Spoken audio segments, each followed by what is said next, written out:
Dans cette vidéo, je vais faire une présentation de la numération des fixateurs aérobie d'azote du sol. Alors, ces fixateurs d'azote, ils font partie des groupes systématiques, ils font partie des groupes fonctionnels que nous isolons au cours des travaux pratiques des analyses des sols. Alors, pour ceci, on commence par la préparation des milieux de culture. Alors, il s'agit, soi-disant, on aura besoin de 50 ml de solution salée standard que nous avons déjà préparée, 10 g de mannitol, 1 ml de solution d'oligo-éléments, 0,5 g de calcium carbonate et la quantité suffisante pour avoir 1000 ml d'eau distillée. Bon, remarquez, c'est que dans les manipulations précédentes concernant, soi-disant, la préparation des milieux des groupes systématiques, nous avons utilisé l'eau de source, l'eau de puits. Mais là, nous allons utiliser l'eau distillée tout simplement parce que quand il s'agit de fonctions, quand il s'agit d'une fonction donnée, il faut apporter, soi-disant, il ne faut pas apporter une eau qui pourra contenir, soi-disant, des constituants qui risquent de nuire à la manipulation.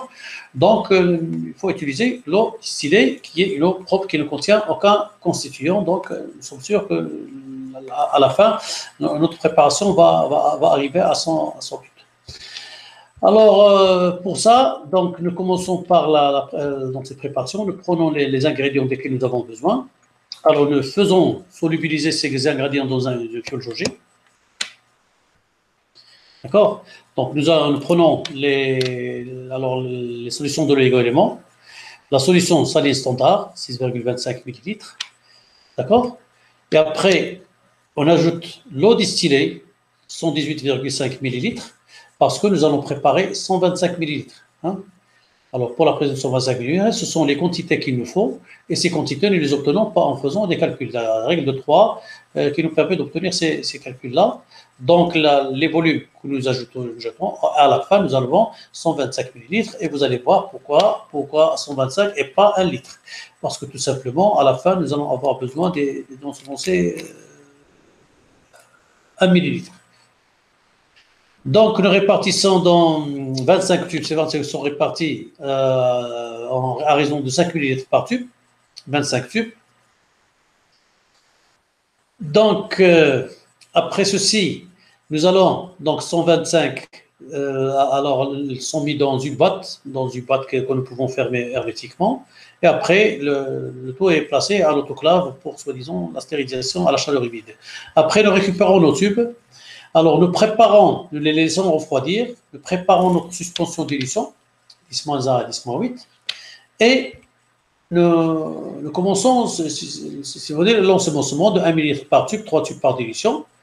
Donc là, si vous voulez, nous commençons avec la dilution 10-7, d'accord, 10-7, 3 tubes par dilution, ou 10-8, ça dépend de la dilution à laquelle nous allons commencer, et soi-disant, nous allons jusqu'à la dilution 10-8. Alors, dans tous les cas, nous ensemençons 3 tubes par dilution. Après, soi-disant, on place ces tubes dans les tubes à 28 degrés Celsius et on laisse l'incubation se faire pendant 7 jours. Alors, pour la lecture des résultats, après 7 jours, donc je passe directement à la lecture des résultats, cette lecture, elle est basée sur la détection de la présence ou de l'absence de voile. Alors, on peut avoir soit des voiles qui sont nettes, des voiles qui sont très lisibles, bien on peut avoir soit des anneaux. Des anneaux. Alors, dans ce cas, dans tous les cas, alors la présence de voile montre que le tube est positif, son absence montre qu'il est négatif, et soi-disant l'anneau, il peut dire qu'il s'agit d'un tube positif. Donc, ce que nous faisons nous, donc après 7 jours, nous comptons le nombre de tubes positifs pour chaque dilution, et il faut rapporter ça dans un tableau. Alors, pour 10-1, 10-2, 10-3, etc., nous notons le nombre de tubes positifs et le nombre de tubes négatifs. Et à chaque nombre, soi-disant, on fait correspondre un nombre. Donc là, par exemple, les résultats que nous avons, 10-1, nous avons 3 tubes, 10-2, nous avons 3 tubes qui sont positifs. Là, nous avons seulement 10-3, nous avons 2 tubes qui sont positifs, un tube positif, 10-5, 2 tubes, etc. Et après, nous n'avons aucun tube qui est positif. Donc, qu'est-ce que nous faisons? Nous déterminons le nombre caractéristique, parce que la numération au milieu liquide, elle utilise la technique du nombre le plus probable, c'est la technique de Macready. Alors, nous déterminons le nombre caractéristique. Ce nombre caractéristique, nous le rapportons sur la table, la table du nombre le plus probable, de 3 tubes par dilution. Alors, le 323, nous avons 323. En face, nous avons ici 30 cellules. Donc, 30 cellules à la dilution que nous avons commencé, c'est-à-dire 30 cellules dans 1 millilitre de la dilution 10 moins 2. Donc, c'est comme ça qu'il faut commencer le calcul. Alors là, c'est le nombre de cellules dans un millilitre de la dilution 10 moins 2. Donc, il faut convertir au nombre de cellules par millilitre. Alors, pour le calcul, alors le nombre de cellules, c'est-à-dire le nombre par gramme frais, en poids sec, c'est le nombre le plus probable que nous avons trouvé sur la dilution fois le volume. Alors, et le nombre par poids sec, si nous faisons la règle de 3 par 1 gramme de poids sec, eh bien, nous allons être conduits, comme nous avons déjà fait pour le dénombrement en milieu gélosé, le nombre en cellules, des cellules en poids frais sur le poids sec d'1 gramme d'échantillon, et c'est ce qui va donner, soi-disant, le poids qu'il faut. Le poids sec, je rappelle, qu'on le calcule, bien sûr, en soustrayant le taux d'humidité, en appliquant la formule poids frais moins poids sec sur poids sec. D'accord? Alors, donc, après, nous allons passer à l'énumération des ammonificateurs. Donc, le milieu des ammonificateurs, nous avons là 50 ml de solution salée standard, 0,2 g d'asparagine, 1 ml de solution d'oligo-éléments, et quantité suffisante pour avoir 1000 ml. Donc là, nous avons besoin de 25 tubes de 22 mm, dans lesquels il faut mettre 10 ml par tube. Donc, cette répartition, bien sûr, quand on prépare le milieu, donc là, c'est les différentes étapes de préparation du milieu, nous ajoutons avec l'eau distillée, etc., et nous autoclavons. Mais attention, dans cette agitation, la répartition de ce milieu, c'est un détail que nous annonçons toujours aux étudiants, c'est-à-dire il faut toujours maintenir le flacon en agitation, parce que sinon, certains constituants qui ne solubilisent pas, bon, peut-être que ça n'arrive pas ici, mais dans certains milieux, tel que le carbonate de calcium, il n'est pas soluble dans l'eau, donc il faut maintenir, ou la poudre de cellulose, etc. Donc il faut maintenir le flacon en agitation continue, comme ça nous assurons la répartition homogène de la soluté qui n'est pas soluble.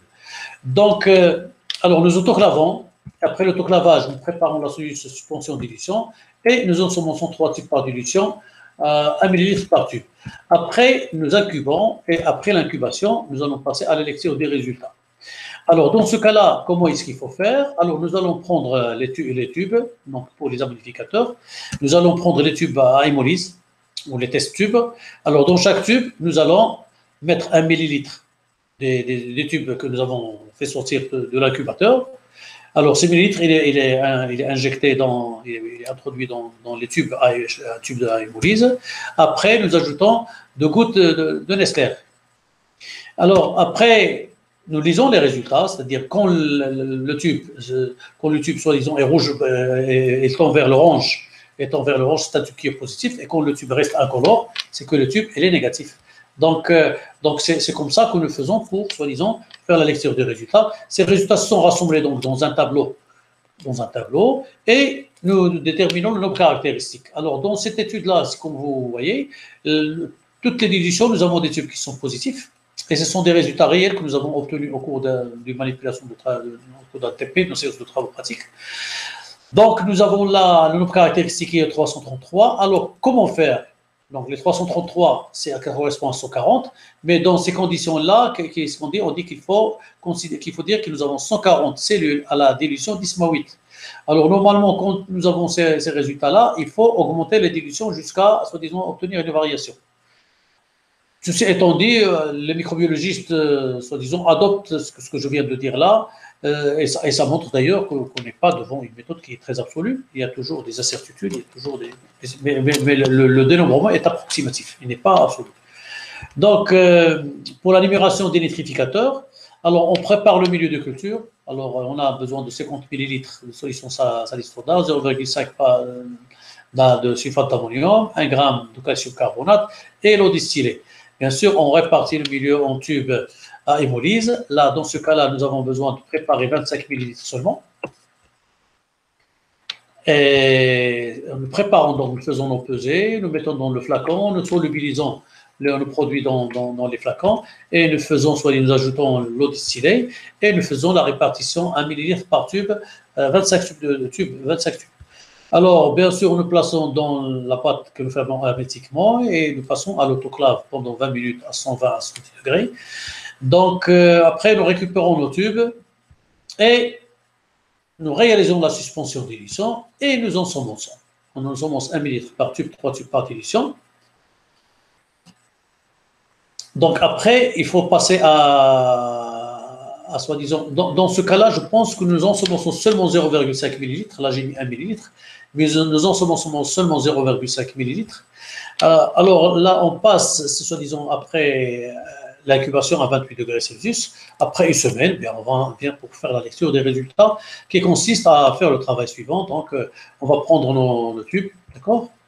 Alors, on va les vider de leur contenu tout en gardant 2 gouttes par tube.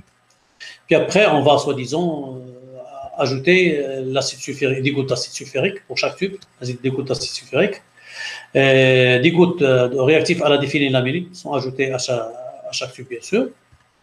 Et puis après, on va lire les résultats. Alors, les tubes qui vont donner une couleur bleue, ça veut dire qu'ils contiennent des nitrates. Ce sont les sels d'ammonium sont transformés en nitrates, donc ils contiennent des nitrates, donc la couleur elle est bleue, donc le tube est compté comme positif. Et quand vous avez des tubes qui sont incolores, ça veut dire que vous avez des tubes, si vous avez des tubes incolores, ça veut dire que le résultat est négatif.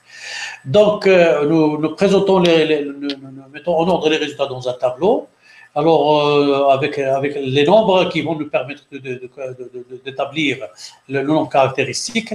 Donc, nous commençons avec la variation, c'est-à-dire 1, au lieu d'avoir 3 tubes par dilution, nous commençons avec 1. Donc, ça va constituer le premier chiffre du nombre caractéristique. Donc, on va le suivre avec le 2 et le 1, et le reste, nous allons l'ajouter au reste. Donc, ça va nous faire un nombre caractéristique de 125. Et si nous ramenons ça, si nous rapportons la table de Macready de 3 tubes par dilution, alors 121, ça correspond à 1,5 cellules, à 15 cellules, pardon. Nous avons 15 cellules à la dilution 10-1, c'est-à-dire 15 cellules dans 0,5 millilitre de la dilution 10-1 que nous avons utilisé pour l'ensemencement. Et le calcul, il se fait comme nous avons fait pour le milieu gélosé, c'est-à-dire le nombre le plus probable sur la dilution fois le volume. Et bien sûr, il faut convertir en nombre de cellules par gramme de poids sec. Alors, pour la numération des nitrificateurs, nous avons besoin de 50 ml de solution saline standard, 2 grammes de nitrate de potassium, 10 grammes de glucose, 5 grammes de carbonate de calcium, 1 millilitre de solution d'oligo-éléments et la quantité suffisante pour avoir 1000 litres en eau distillée. Donc là, nous prenons les produits desquels nous avons besoin, nous les pesons, nous les mettons dans le flacon de préparation du milieu, nous prélevons la solution d'oligo-éléments, nous ajoutons la solution saturée saline standard, nous ajoutons la solution saline standard 12,5 ml et nous allons compléter avec le volume qu'il faut en eau distillée. D'accord? Puis après, nous allons répartir en tubes tout en maintenant le milieu en agitation pour assurer la répartition homogène de tous les ingrédients dans tous les tubes à essai. Bien sûr, nous formons en coton, nous plaçons nos tubes dans une boîte qui se ferme hermétiquement et nous allons passer à l'autoclave pendant 20 minutes à 110 degrés Celsius. De façon générale, c'est 110 degrés que nous utilisons pour l'autoclavage des milieux de culture. Alors, quand c'est marqué 120 degrés, c'est un abus de langage, c'est un marquage et c'est tout, mais dans la plupart des cas, on utilise 110 degrés Celsius. Donc là, nous retirons nos boîtes de l'autoclave et nous allons préparer, nous les laissons refroidir. Et pendant ce refroidissement, nous allons préparer une suspension d'édition. Nous allons donc passer à l'ensemencement de 3 tubes par dilution. Et puis après, nous allons incuber pendant 7 jours. Après ces 7 jours, nous allons faire la lecture des résultats, qui consiste à prendre 2 gouttes de chaque tube, de les mettre dans les tubes à hémolyse. Donc pour chaque tube ensemencé, on prend un tube à hémolyse qui est un tube de test. Donc on prend donc 2 gouttes de chaque tube, on les met dans les 3 tubes respectivement. Et puis après, on prend pour chaque tube, on met 10 mg d'urée. Cette quantité elle est pesée une seule fois, puis après on ajoute à peu près la même quantité dans chaque tube. Alors, puis après on ajoute 10 gouttes d'acide sulfurique. à chaque tube. Et après, on ajoute le réactif à la déphényline sulfurique et nous lisons le résultat. Alors, la couleur bleue, ça veut dire qu'il y a présence des nitrates, donc il n'y a pas de dénitrificateur, donc la couleur, le tube il est négatif. Et quand, soi-disant, le tube est incolore, ça veut dire qu'il n'y a plus de nitrate et que ce sont les dénitrificateurs qui se sont chargés et donc le tube il est compté comme positif. Là, c'est un potoir qui montre les différents résultats que nous avons obtenus au cours d'une séance de travaux pratiques de la numération de l'analyse microbiologique du sol. Donc, nous mettons en ordre les résultats que nous avons obtenus et nous déterminons le nombre caractéristique. Puis après, nous calculons le nombre de cellules par millilitre. Donc, dans ce cas-là, si vous voulez, nous avons 102, c'est le nombre caractéristique. Nous avons 105. Alors, 105, nous l'avons, il n'est pas présenté dans la table de Macready. Ce qu'il faut, nous avons le choix d'en prendre deux choses. Soit de prendre le nombre le plus proche, donc de ce cas-là, on va prendre 102, ou bien on va faire la règle de 3. C'est-à-dire, pour 102, nous avons par exemple 1,1. Et pour la règle 3, nous allons obtenir X. Donc, pour nous avons fait donc le nombre de cellules que nous allons obtenir, c'est de 1,1, mais 105, pardon. Alors, le nombre caractéristique, c'est 105, pardon. Alors, 105, alors ça correspond à... Oui, nous n'avons pas 105, puis nous avons... Alors, soit 102, soit 110. Donc, dans ces conditions-là, nous avons pris 110, et 110, ça correspond à 0,7. Alors, nous pouvons, soi-disant, pour corriger, faire le calcul en utilisant la règle de 3. Et ça montre, bien sûr, les difficultés de l'utilisation de cette table, bien sûr, parce que comme nous n'avons pas les chiffres, le nombre caractéristique et qu'il n'est pas figuré, alors là, nous nous trouvons dans deux situations, soit la prise du nombre le plus proche, alors nous avons le choix, c'est 102 ou 110, et sinon, nous faisons la règle de 3, donc nous avons pris 110, et c'est pourquoi nous avons là, comme nombre caractéristique, 0,7 nombre. Donc, cellules par millilitre.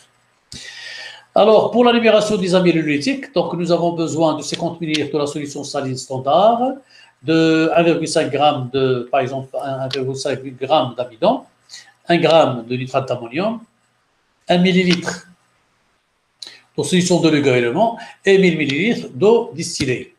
Alors, les ingrédients, on les pèse, on les met en flacon, on solubilise les constituants, on ajoute bien sûr la quantité qu'il faut pour avoir une quantité suffisante pour avoir le volume que nous voulons préparer. Dans notre cas, c'est 250 ml. Donc, nous répartissons le milieu en tube à essai, 10 ml par tube. Puis après, nous emballons dans les boîtes et nous passons à l'autoclave. Après l'autoclavage, bien sûr, nous récupérons nos tubes, nous préparons notre suspension d'édition et nous ensemençons 3 tubes par dilution, 1 ml par tube. Puis après, nous incubons à 28 degrés pendant 5 jours. Alors, pour la lecture des résultats, on va utiliser le réactif qui est le réactif iodo-ioduré. Donc, nous prenons 1 ml de chaque tube, ensemencé, après incubation, bien sûr, après l'incubation de chaque tube, et nous utilisons des tubes de canne, des tubes à test, des test tubes. Nous mettons donc 1 ml dans chaque tube. Chaque tube, de chaque tube, on prend 1 millilitre que nous mettons dans un tube. Donc, pour chaque tube, on utilise un tube de test, un tube à hémolyse, puis on met une goutte de réactif iodo-ioduré. Alors, les résultats vont, soi-disant, puis on ramène le volume à 3 millilitres avec l'eau distillée, 2 millilitres, on ajoute 2 ou 3 millilitres d'eau distillée, et puis nous faisons la lecture des résultats. Alors, quand le tube est bleu, ça veut dire que nous avons toujours l'amidon qui est présent, ça veut dire que le tube est négatif, mais quand nous avons, soi-disant, couleur acajou, incolore, ça veut dire que l'amidon, il a été dégradé, et donc le tube est compté positif. Alors, nous mettons en ordre nos résultats dans le tableau comme les cas précédents. Dans ce cas-là, si vous voulez, donc nous commençons la variation avec à l'addition 10-2. Donc, le nombre caractéristique 3, 2, 1, plus le reste, donc c'est 323. 323, c'est le nombre caractéristique. Alors, si nous revenons à la table de Macready, bon, 323, ça correspond à 30 cellules. Donc, nous avons 30 cellules par millilitre de l'addition 10-2, c'est-à-dire l'addition à laquelle nous avons pris le premier chiffre du nombre caractéristique. Et nous faisons des calculs par cellule, par gramme de sol. Alors, concernant les cellulotiques, donc nous avons besoin de 1 gramme de phosphate du potassium, 1 gramme de nitrate de potassium, 0,5 g de sulfate de magnésium, 0,2 g de chlorure de calcium, 2 g de perchlorure de fer, 20 g de gélose d'IFCO et 10 g de poudre de cellulose. Alors, et 1000 ml, il suffit pour avoir 1000 ml. Mais là, attention, nous soulignons le fait qu'il faut toujours ajuster le pH qui doit être compris entre 7 et 7,5. Et tout simplement, si nous ajustons le pH, la composition que nous faisons telle qu'elle, elle donne un milieu de l'ordre de 5, 4,5 à 5. Donc, si nous gardons le milieu tel quel, la gélose ne peut pas se solidifier. Donc, il faut absolument ajuster le pH. Ça d'une part. D'autre part, c'est que la cellulolyse, il se fait dans un milieu qui est neutre. Donc, alors nous allons prendre les constitutions nécessaires, nous allons les peser, nous allons les mettre dans notre flacon, alors qu'il faut bien sûr, mais là, dans ce cas-là, comme j'ai dit, nous allons préparer un milieu gélosé, d'accord?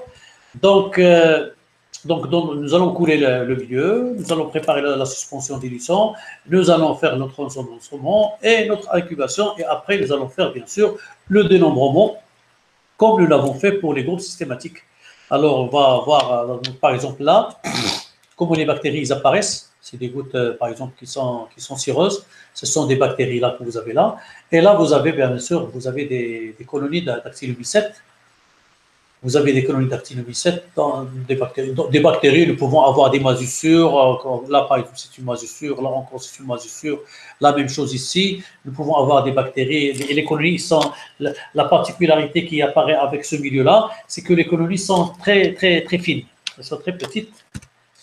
Donc là, la même chose pour les cellules lymphocytes. Regardez, dans la majorité des cas, c'est des colonies qui ne sont pas porciformes, qui sont très petites. Là, vous avez une moisissure. Là, la même chose, des moisissures. Des moisissures, et une bactérie, des colonies de bactéries. D'accord?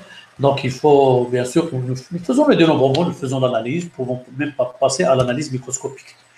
Et donc, je m'arrête pour la numération de ces groupes-là. Et donc, la vidéo qui va suivre, elle va s'intéresser à l'activité globale dans laquelle on va faire la respiration productrice de CO2.